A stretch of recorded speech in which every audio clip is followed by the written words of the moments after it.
Good afternoon or almost evening, and welcome to another Money Making Mom Scope. This afternoon we are going to be talking about making money blogging, and specifically making money with sponsored posts.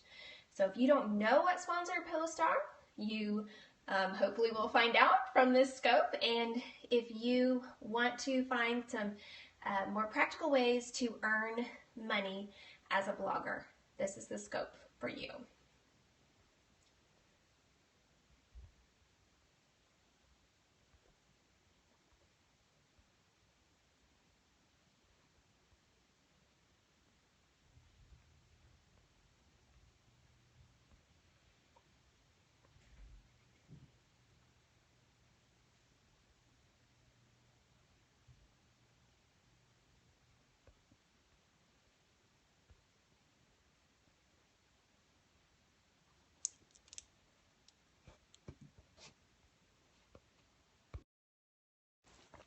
So welcome!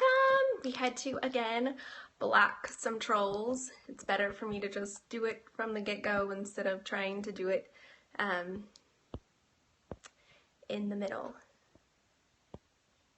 So, see if I can get my taped together tripod to work. It was working and now it's having issues again. I told you guys that I've been having tripod issues all week long, and we currently have it taped together. So, alrighty, so let's talk about making money with sponsored posts.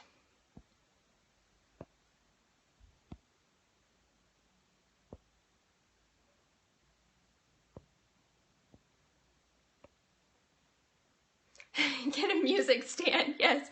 Okay, yay, Christy, you're catching me live. Sorry, guys. Okay, so what are sponsored posts? If you do not know what sponsored posts are, basically that is when you will write a blog post that you get paid to write. And for those of you who are new, my name is Crystal Payne, and I am the founder of MoneySavingMom.com, and I've been blogging for about 10 years, almost 11 years, believe it or not, and I have been making more than a full-time income from blogging for, I think it's almost over 8 years now. So, I love to get on here on Scope and share some of the things that I have learned from the last 8 or 10 years and the mistakes that I've made. So we are going to be talking about sponsored posts, and this was inspired by my friend Erin, who blogs at The Humbled Homemaker, and she wrote this amazing post called Why Bloggers Write Sponsored Content. And I linked to this on my MoneySavingMom.com/scope page, my scope page, which is at MoneySavingMom.com/scope.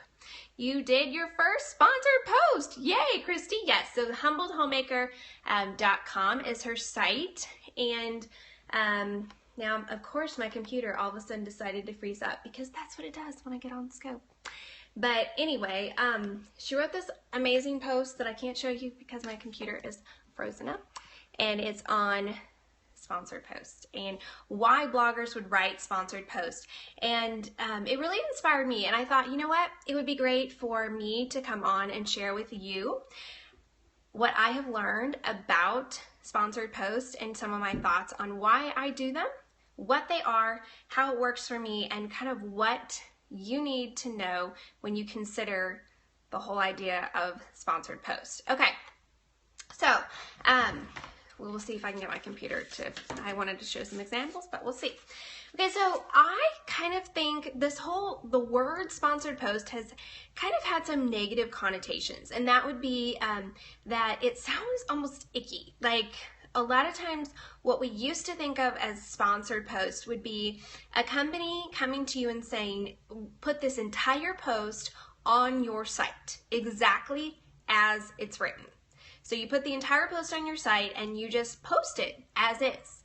And that sort of kind of got a little bit icky because we want you to be writing your own content, not just putting up content from some article mill that's being paid for all these brands. That's not what you want. We need to hear you and your voice. So I actually always call, when I do these, I always call them underwritten posts. And the reason that I call them underwritten posts is because for me, it's more about me writing the content around a specific topic or around a specific link. So I call them underwritten posts just because I want to differentiate to people who are interested in having one of these on my site, that I don't do sponsored content in the sense of you tell me exactly what to write. I'm not going to do that because it's my blog and I want it to be my voice. But whether you call it a sponsored post or not, or whether you call it an underwritten post or not, it's just semantics. But we're going to talk about some questions that you need to ask yourself. So number one, if you're considering doing sponsored content, ask yourself, does it serve my readers?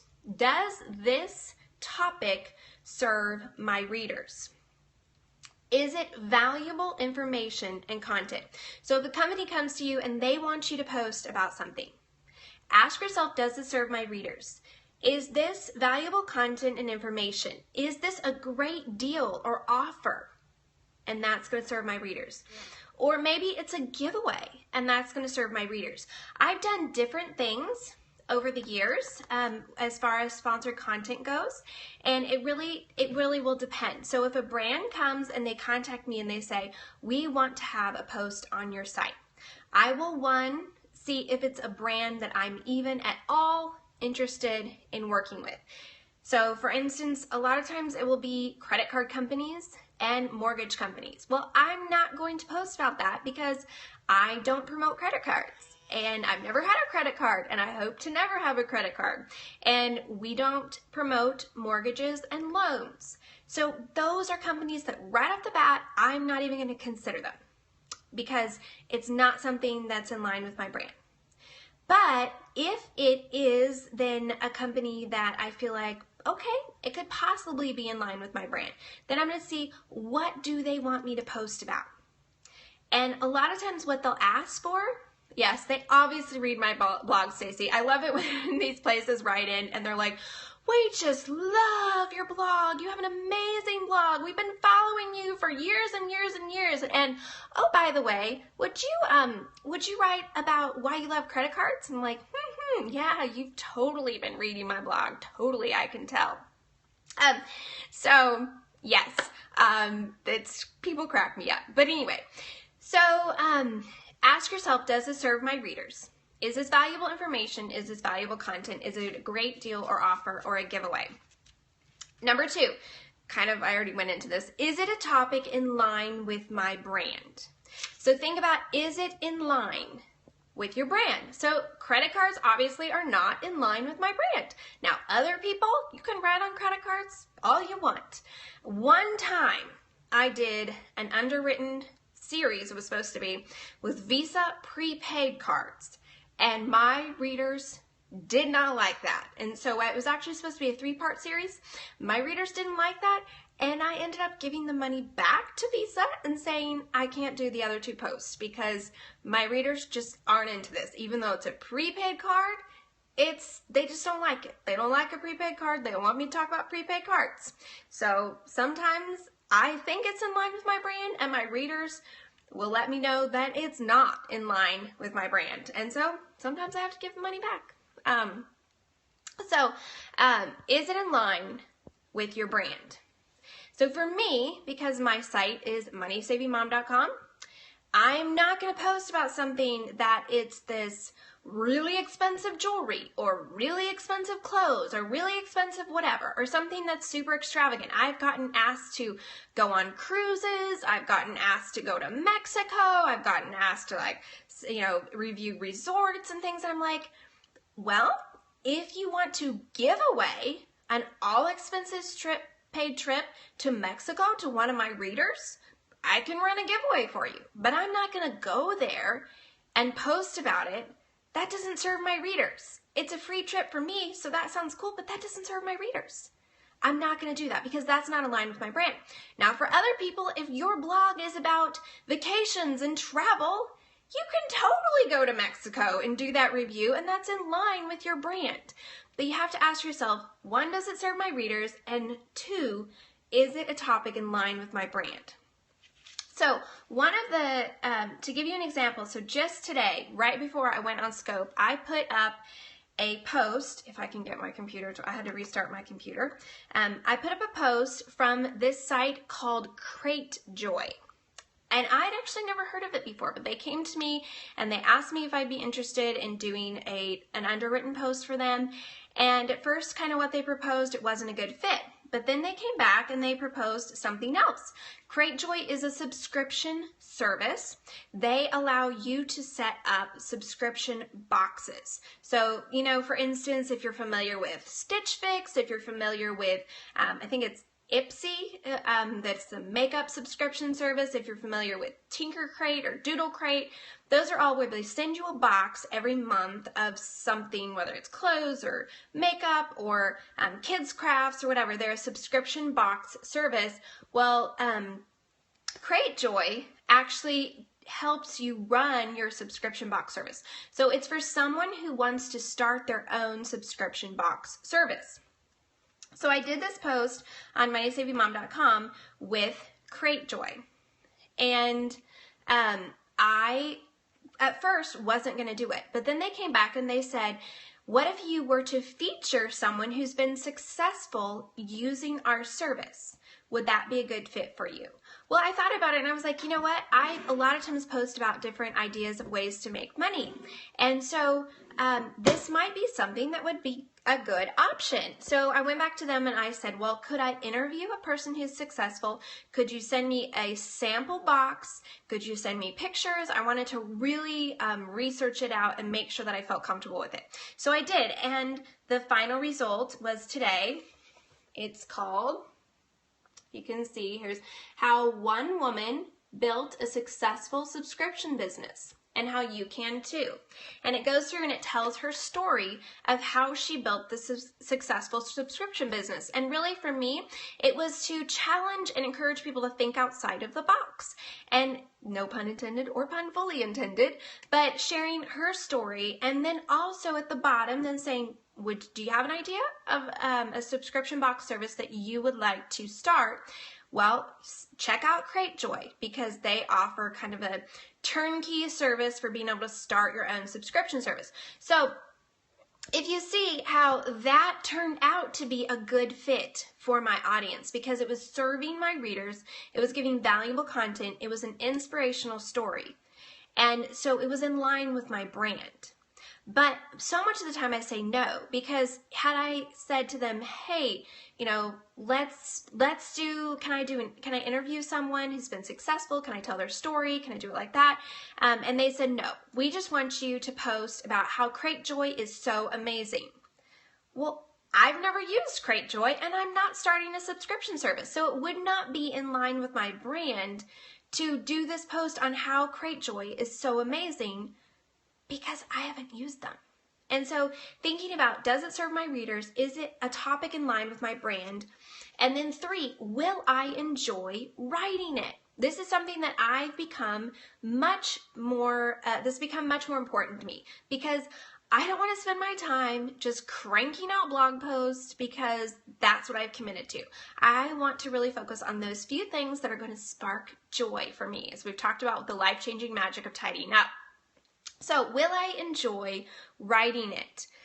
Does the time frame work? A lot of times they'll want it to be posted in 3 days, or they'll want it to be posted in 3 weeks, and maybe I've got something else going on that day. And so I'll say, you know what, I can't do it. I can do it in 6 weeks. So if they're not willing to work with a time frame that works for me, I'm not going to do it. What are the requirements? Thank you so much for saying that you loved last night with Jessie and I. For those of you who don't know, we did a Makeover Your Year, our first live coaching last night. And it was so much fun. We had such a great turnout, and it was so much fun. And so thank you, those of you who were there. It was a lot of fun. Okay, so will I enjoy writing it? What are the requirements? A lot of the places, they will require things. They'll say, well, we need you to do a scope, and we need you to post on Instagram, and we need you to do a video, and we need you to go to this store and do this. And they'll ask for all these things that I'm like, that's not, I don't want to do all those things. Sometimes maybe I would, but most of the time I'm not going to want to have all those requirements. So will I enjoy writing it? really check out the requirements. And here's another one. Are they being demanding and difficult?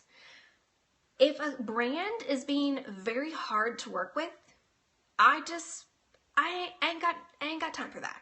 If they're going to want to call me 4 times, and if they're going to want to have 35 emails in 3 days, and they're going to not be happy with what I put up and want me to change things and want me to change another thing and want me to change another thing and then complain about it,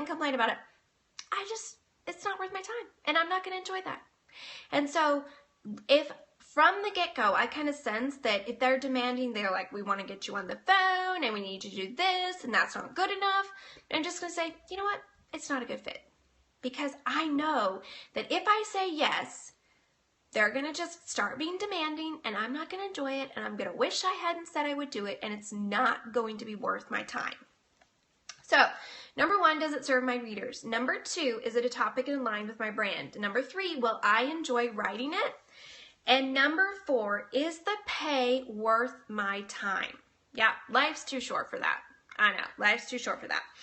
Set an hourly wage for yourself and don't devalue yourself. Set an hourly wage. So what is your time worth? When someone comes to you and wants you to write this post, or for those of you who don't have people coming to you, I'm going to share with you in just a few minutes about places that you can actually sign up and write posts for them, and companies that will connect you with brands that are interested in that. But you need to ask yourself, what is my time worth? If they want to take 3 hours of your time and they're paying you $5, it is not worth your time. You need to go get a job at McDonald's before you do that, okay? And I hate even using that, because probably there's some really great people who work at McDonald's, but, just what is your time worth? What is your time worth? You've got to think about what's your hourly wage? And so set an hourly wage for yourself and stick with it. Also, add in some extra time, because a lot of times I found that things take longer than I think they will. So I will add in, the price that I'm going to quote them, and then I'll add in a little bit of extra time, because then it gives me wiggle room if it ends up being more difficult or something comes up or whatever, that I have padded that price so that it's very much worth my time. And the other thing that I've started doing recently is to think, can I delegate parts of this to someone else on my team?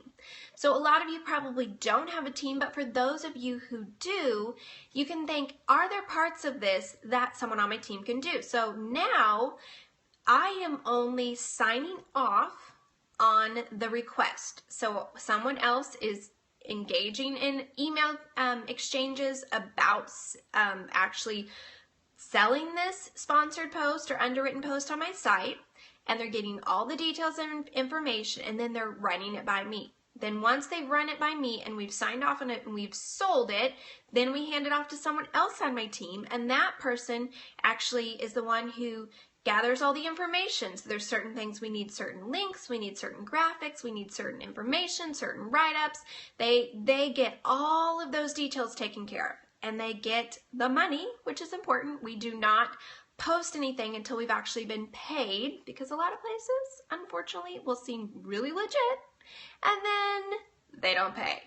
And you would not believe how many places are like that.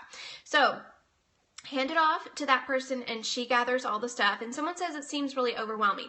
And it could, but we have a really specific process now, and so it is not overwhelming. We have a very detailed system that we go through, and it's just like kind of crossing off all the boxes. She'll send them, this is what we need from you, and here's when we need it by.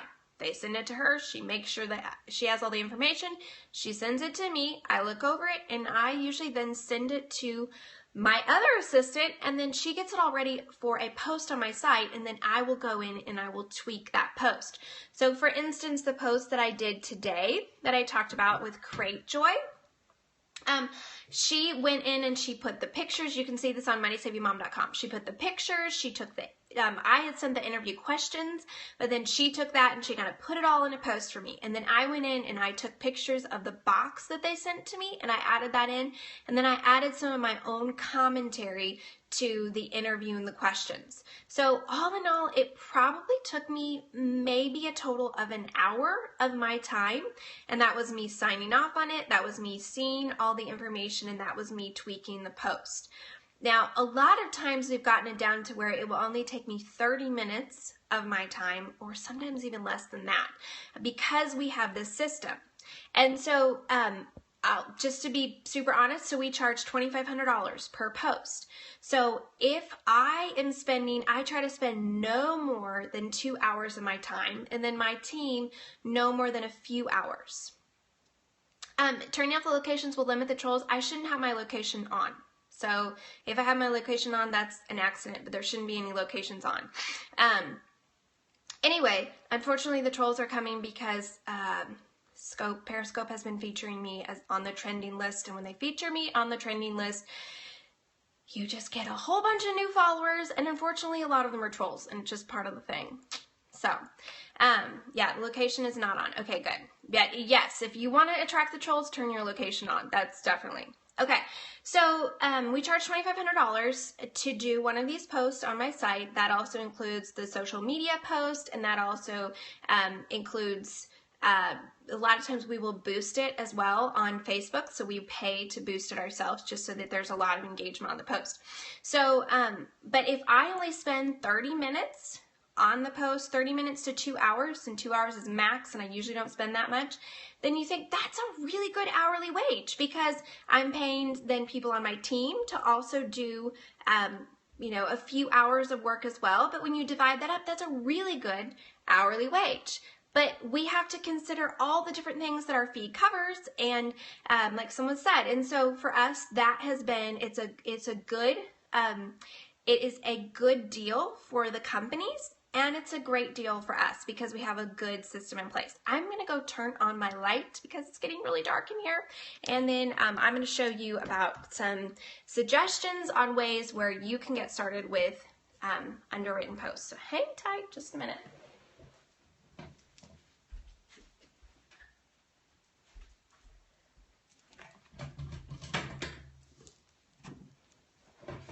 This is why I shouldn't do posts at now I have a light, like a halo on my head. This is why I should not do post at 4:30. I guess it's a bad time because it's like getting to be dusk, and I either need to have, I like to have natural light, but anyway. Okay, how much should a new blogger expect to charge? It depends on how much traffic that you have to your site. So, I know, it got dark so quick. If you have, I would base it upon, I wouldn't charge any less than $50 per post, including the social media. And then as the demand increases, you can increase your rates. If you go to MoneySavingMom.com/scope, there is a link there for a couple of posts, and one of them is a post that Erin did on how she makes money blogging. And on that post, she links to a bunch of different places that you can sign up with that you can make money with sponsored posts. You thought you missed me? No, you didn't miss me. I was running late because my husband came home and he wanted to kiss me. And I said, dude, I gotta go be on Scope. And he's like, I just want to hug you and kiss you. So, TMI, but that was that. I'm gonna move my chair because I have this light on my head and it's bugging me. See if we can do this. I don't know. I should have prepped better. I never scope at this time. Okay, so at MoneySavingMom.com/scope, there are a couple of different posts. One is a post that Erin wrote on why bloggers write sponsored content. One is also a post on how Erin, she talks about how she makes money blogging.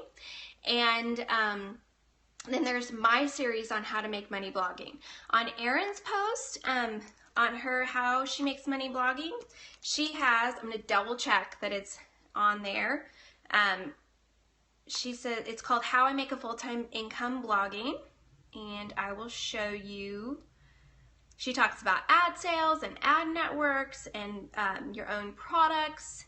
And then at the bottom, if I'm remembering correctly, yes, she has at the bottom, see if I can show you this, there's a whole list of sponsored post agencies. So there are all of these agencies that work with bloggers that will pay you to write posts. So basically they're an agency, they're like a broker that they connect the blogger with the brand, and they work in between. Erin, she blogs at thehumbledhomemaker.com. She's a really fantastic blogger. If you're not following her, she is just rocking it out on Facebook. She's super smart and she does a great job with blogging. So the market for bloggers is not completely saturated. I would disagree with that. Yes, you have to work hard, but you've always had to work hard. But it's not saturated. So yeah, she's at Humbled Home on here. Did I start working with those agencies? I didn't. I have one agency that I work with, and that is called Lunchbox. I work with them. They work with a lot of different brands like Target and Walgreens and Walmart, and then a lot of really large brands and those stores. And so we do a lot of posts with them just because they're a very great fit for our site. It literally takes us, they always do a giveaway, and it's usually a coupon, and we can literally do them in like an hour tops for everything. So Lunchbox is the one that I work with. I haven't really worked with any others, but Erin has, and she has on this link, she has a bunch of them listed and kind of her personal review if she's worked with them. So that's, if you go to MoneySavingMom.com/scope, you can see that information. This light is driving me absolutely insane. I wish I wasn't so OCD about stuff like that. I really should have checked it out ahead of time. Or my husband shouldn't have been kissing me for 10 minutes, you know? Then it would have had good light. How long have I been blogging? I have been blogging since 2005. 2005. Let's see if this is any better. I started blogging. I had a little mommy blog that was very eclectic. I had a couple of other different blogs, and then I started in 2007. I started Money Saving Mom, and is that 11 years? I haven't even done the math for a long time. I really should do the math. So 2005. Let's see.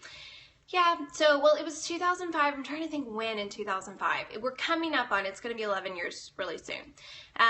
So I started there, and then realized that so many people wanted information on frugal living. So I started Money Saving Mom in 2007.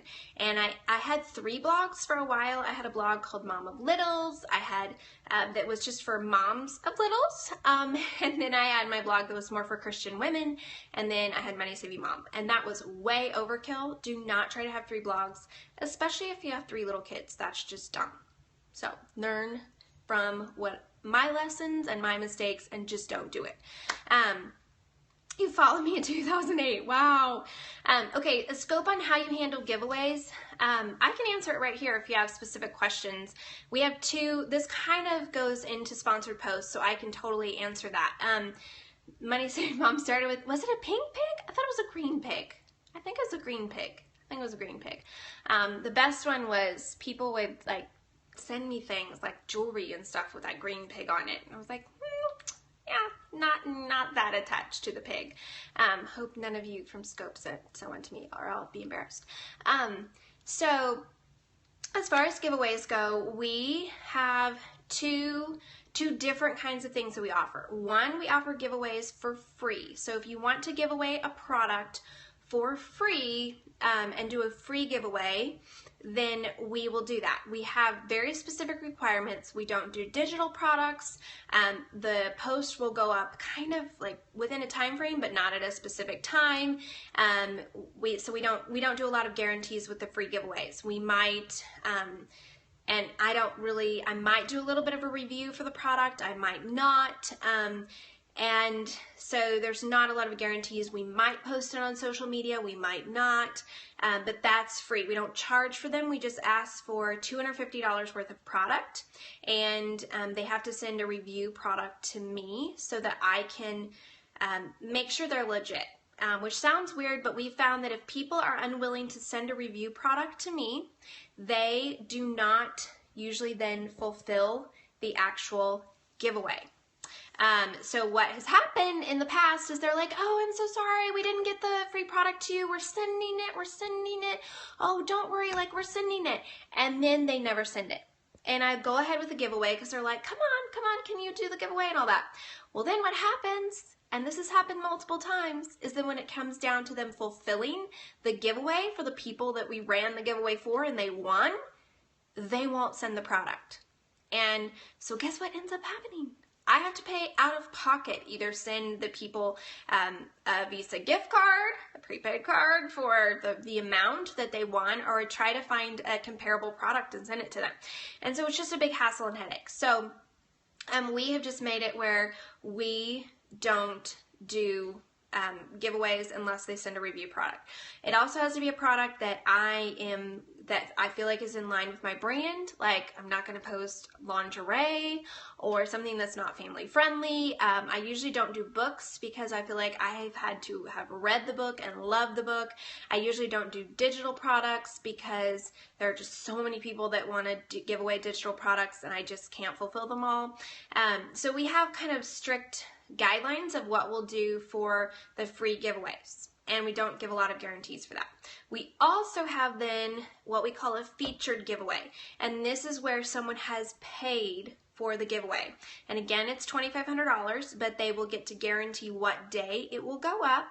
It will sit at the top of the page on MoneySavingMom.com for quite a while. Like, usually it's going to sit at the top for 12 hours. We're going to put it, I'm going to post it like at 3 or 4 in the afternoon, and it's going to sit until the next morning when our first post goes up.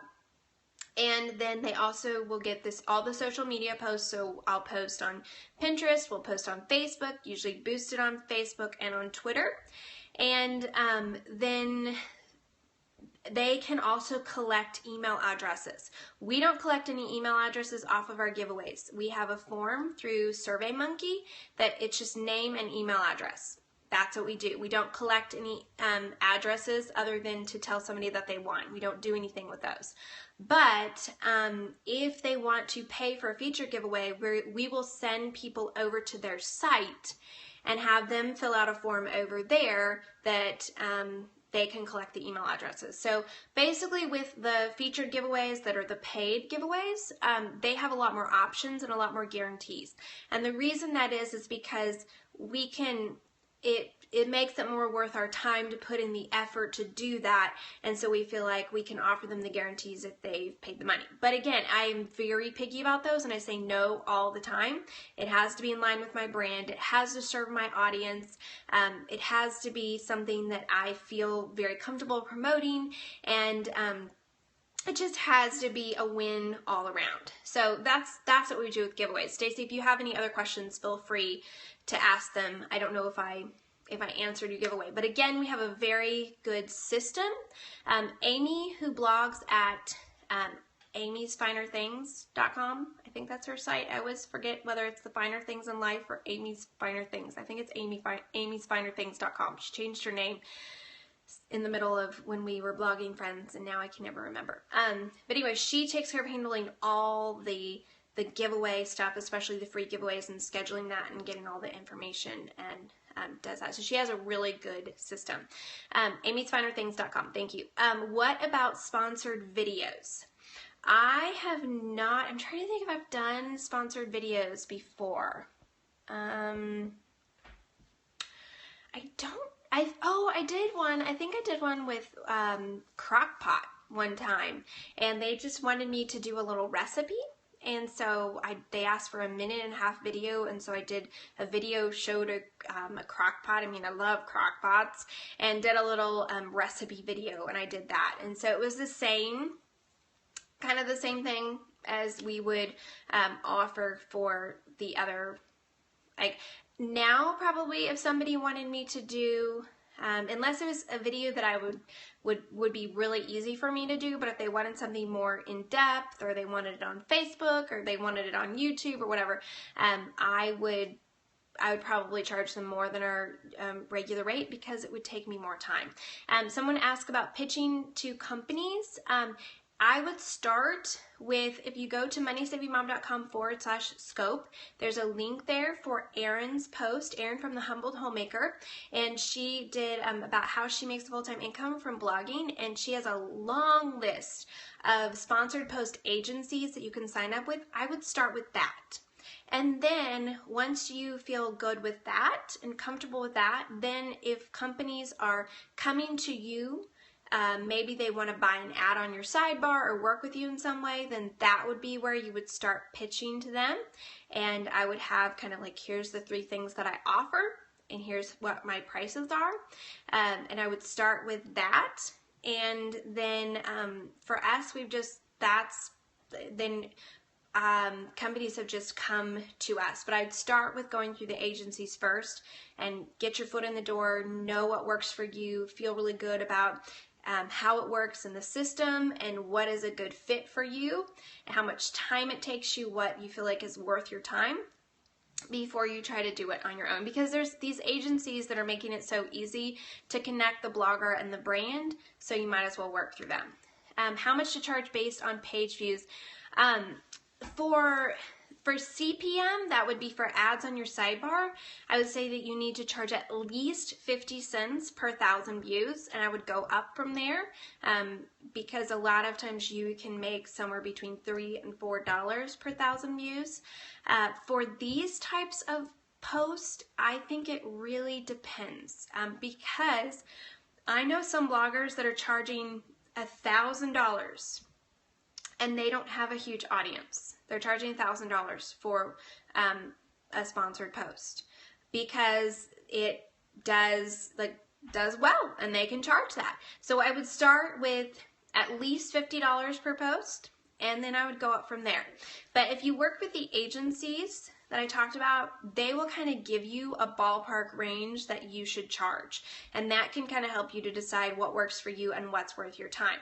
But if your hourly wage, let's say you say, I always want to make at least $15 an hour. So think about, well, if you're doing all the details of getting that post, so you are replying to all the emails, you're collecting all of the stuff, you're writing the post, you're creating graphics for the post, you're doing the social media stuff, you think about all of the details involved with that, how much time is that going to be? So if your hourly wage is $15 an hour, then if it's going to take you 5 hours, then that's how much you need to charge, and start with that. And then you can gradually raise your hourly rate until, and it doesn't, I would say it's not necessarily your page views for this kind of thing, it's more the demand. And if you can show that it's worth it to them to spend more money because you do a great job with these and they get great response, then people are willing to pay more. My website is MoneySavingMom.com. So anyway, this was an interesting scope with the whole light thing, and I feel like that's been a little crazy, but thank you for hanging with me and being here, and I hope that you have a wonderful evening, and I will see you tomorrow morning at 7:30 a.m. for our morning motivation show. Have a great night.